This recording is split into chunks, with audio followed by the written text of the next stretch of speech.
accounts run bot farms designed to spread stories using tens of thousands of fake accounts able to trick the X algorithm and make topics trend. During Catherine's absence from the public eye, she underwent abdominal surgery and was later diagnosed with cancer. This meant fringe Sussex Squad theories, literally made up by the way to cause maximum bad publicity to William, ended up bleeding into the mainstream media. While China, Russia and Iran may have amplified rumours, I believe the stories didn't emanate from those rogue states, but rather they emanated from the Sussex Squad. A fellow investigator of the rumours told me, add vaguely, I've never threatened, made death threats or slurred anyone from the royal family, nor have I ever stated, implied or suggested that I'm a member of any group. But just last week on X, he wrote, I will join the Sussex Squad tonight at 7:15 for an in-depth discussion on everything that happened in the past few days. Bring your popcorn. After being rumbled on X, I can reveal the main plotting for the Sussex Squad has actually now moved to Discord. This is the more private social network designed to allow groups and organisations to communicate via voice, video, text messaging and file swapping. And unbelievably, on this platform, the conversation has turned even nastier.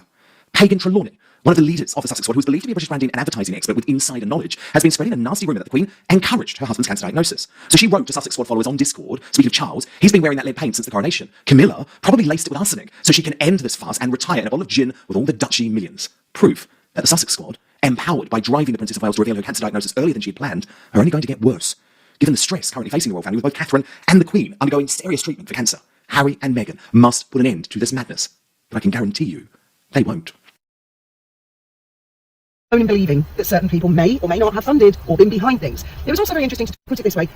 The money to do it. She's opening her home. So it's not one of those events, I have seen people say, oh, it's only for the stuck-up, it's only for for posh people. Not at all. There was a really broad mix of people and everybody was lovely. Dan Wootton and his fiancée were particularly lovely and we had a very interesting conversation, which I won't repeat, but we all get attacks from the Sussex Squad, and let's put it this way, I'm not alone in believing that certain people may or may not have funded or been behind things. It was also very interesting to talk to quite a few people, as well as Dan, to realise that we're all aiming for the same goal. We are all waiting for the day we have gold, standard, hard evidence that Harry and Meghan have funded a terror campaign. We may all deeply suspect, that may be the sensation we have, but rest assured, the day that comes, those headlines will come. Harry the bully, Meghan the troll. Those headlines are in the future, I believe. And I'm not alone in that because other people at the ball last night, they equally believe this. Lady C did make me laugh. She said, I've seen that you've had your fair share of, as she has, as Dan has, as all of the YouTubers have, and Steph. She said, I've seen you've had your fair share of these trolls, Fiona. But she said, treat them like this.